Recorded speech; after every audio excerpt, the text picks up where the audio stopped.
is very special. I'm going to climb that later and see if I can get some reception. Oh. That's a big one. The ghost town's pretty close. There's the ghost town, and that's where you can camp for free on top of the hill up near the museum. And the mine is just over there. And good 4G reception. We've got Wendy here, and Wendy's going to show us a little bit of information about Gwalia and the old ghost town. All right, well, the locals call it Gwalia. Oh, and it actually tells you on the wall how you should pronounce it, so I'm sorry about that. No, that's all right. I'll be in trouble if I don't pick you up on that. So look, this is a photo of the guys in the early days. Now, when I say early days, from 1896 right through until 1963. Yes. And this is how they went down. They climbed up a ladder up the head frame, and then 12 of them had to squeeze in 2 by 2 into the smaller skip. You'll see them up under the head frame, and 14 men in the longer skip. So yeah, incredibly difficult lifestyle. Yes. They only got paid £4, 1 shilling and a few pennies compared to Hoover's huge wage. Yes. And when Hoover left here, he was described as the richest young man in the universe. He was only here for 6 months. Oh wow. And these poor fellas had to really struggle. Now, it was closed in 1963, not because they ran out of gold, because they're still going gangbusters, but because gold was at a fixed price and everything else was going up in price. Okay. So it was an economical decision to close the mine. And then it was open cut in the 80s and 90s by the Leonora brothers. Okay. And they were descendants of Peter Leonora at Eureka Stockade. Oh really? Okay. Yes. So they'd come across from the east. Well, actually, they lived in Perth. First. Well, Chris lives in Perth still. Yeah. Peter's died. But yes, they came up here, open cut the mine, 80s and 90s, and then they sold it to a mob called St. Barbara Gold Mines. That is, well, St. Barbara is still going mining, but they made the decision to sell the mine. Oh wow. Leonora brothers sold it to St. Barbara Gold Mines in 2005, and St. Barbara Gold Mine made the decision to go underground again in 2008. But the interesting thing is, 66 years initially, Buick and Mooring most of that time. They were the owners most of that time, and they got out 2.5 million ounces of gold in 66 years. St. Barbara Gold Mine, in the first 10 years of their operation, from 2008 to 18, they got out 2 million ounces. Wow. So that's modern technology for you. Yes. Because picks, shovels, scaling bars to bring down rock falls, or bulges of rock, I should say. Just remembering that it was very primitive form of mining. They used candles for 25 years, and then they got the carbide lamps. Carbide that came from Tasmania in 1921, and then it went on to battery-operated lamps. But it was very dark underground, which meant they had a lot of accidents, mainly from rock falls. But if you just remember, you know, like Giacomo Cozzi, he's buried in the Leonora cemetery. He lost a couple of toes. They had to amputate them, and the operation went well, but he still died because they got infected.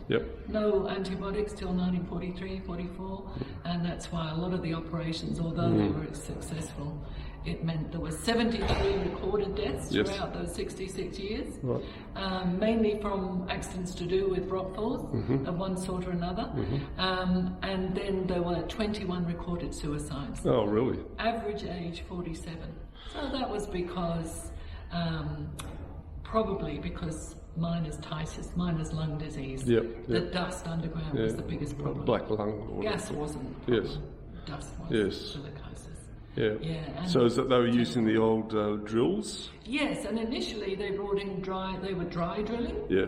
But then, of course, they introduced the dripping water onto the ground to quell the dust. But a lot of the miners didn't like to use it because their clothes are sticking to the hard cement from sweating. Very hot and humid underground. And then, of course, with the water dripping on the ground, they're walking around in sludge. And they didn't like to do that. Not a good work environment. No, not at all. Yet, it's interesting because down at the camp, and I know you've looked at the camp, but despite all the sadnesses and the deaths and the funerals and the accidents, I think down there was a very good community feeling. I can almost hear the piano accordions and the violins playing and the singing. at night time around the campfire or whatever. And any child, if their mother was working in the hotel and their father was underground in the mine, they could always get dinner off one of the ladies around, one of the Italian ladies. Okay, yes. 60% Italian. Oh, wow. They always knew where they could get some tapa. An armed escort here, and this was the original rifle. Yeah, the two guns in there were from the original gold escort. And you think of it, the Colombo coach used to come down from Lawless, they'd leave before dark, they'd stop at Poison Creek for breakfast, change the horses. Then they'd come down to the hotel for lunch, change the horses.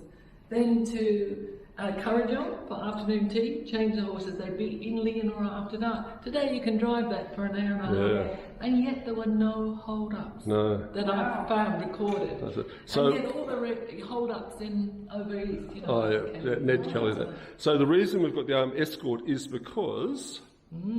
What have we got there? These were up in the assay building, and they were to lift the pots up with the gold, you know, when they poured the gold. Yes. Oh, and this is what we found. We brought them down here because there's too much gold on them. Oh, very good. Amazing. Film this inside because it's a little bit windy outside. Make sure if you come to the ghost town that you get one of these Gwalia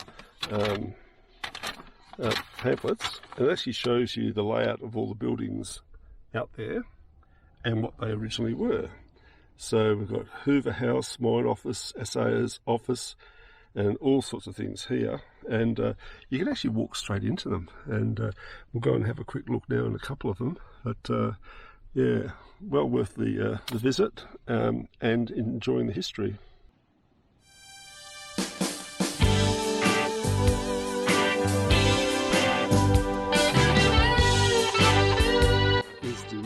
Camp, and it's got brick floor. It's got a little stove up and down there, table, and this is his bedroom, sitting room. Yeah, pressed tin. Yeah, you can see the clock on the outside. It's got a backyard. Yeah. Pretty cool. There's a piano, Joe. You can play this one? I think it's... No. Oh, it's close.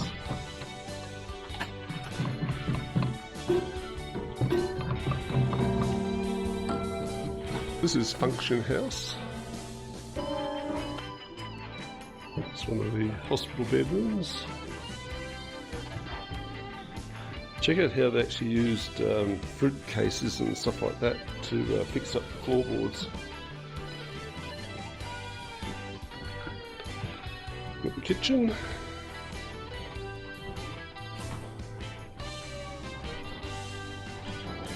Lots of Mickey things.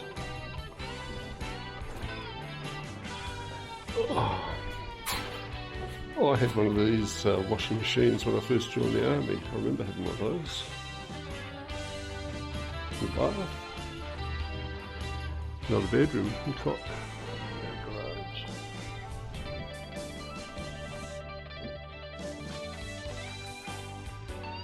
Here's the different jacks, bottle jacks.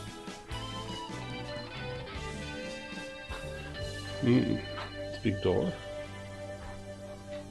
So this is Maz's store, originally located in Laverton. This building was moved by horse-drawn vehicle to the Gwalia blocks south of the railway line, where it was opened as a store back in 1910. In 1914, the shop was transferred to Larry Crampton, who operated the business until 1949, when Crampton's store was purchased by Victor Vic Mazza, 1920 to 2005. Lots of bottles. This is William's cottage. This cottage was built in the early 1920s and was most often used as a rental property for the workers who moved through the town. During the 1920s, the cottage was owned by a successful local businessman, Lawrence Larry.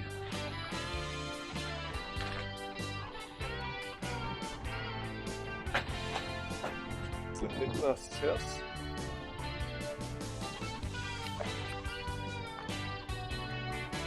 Check it out. Ah, yes. I could live in this one. This is nice. This would have been the boiler that ran the steam engines that ran the winches and pulled all these cable cars up and down and all the ore up and down the mine.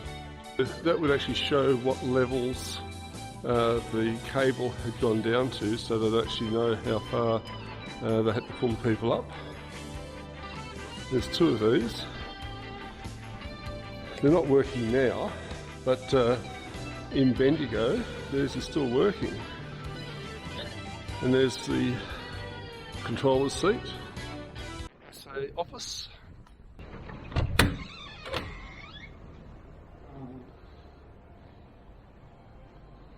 It's well laid out.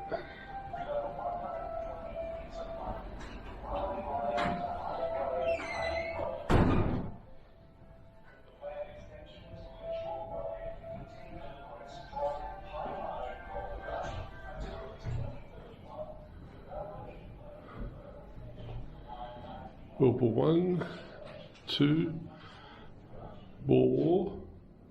This is where they'd heat up what they'd found in the gold and then make the bullion.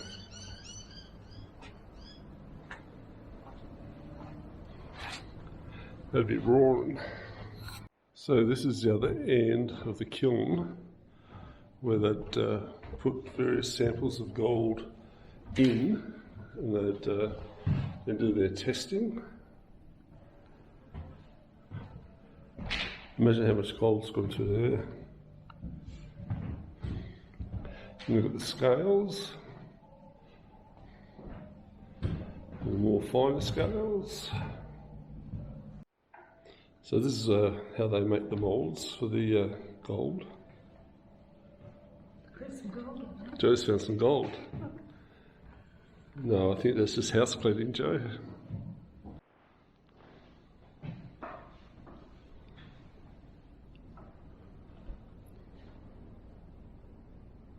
I reckon this might need a new tyre.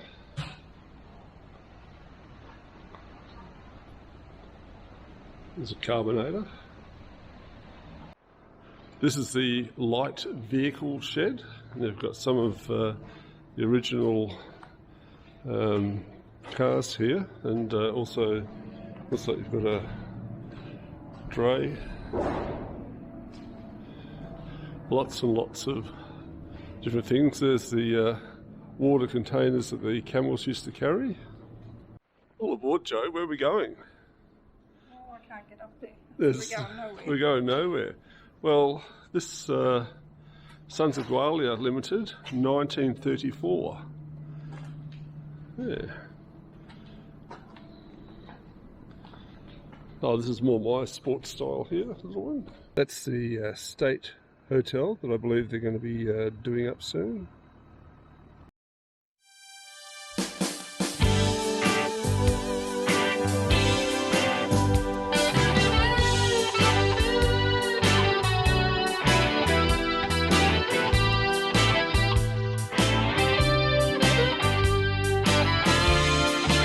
On the Heritage Trail near Sandstone, and we're going to check out the brewery.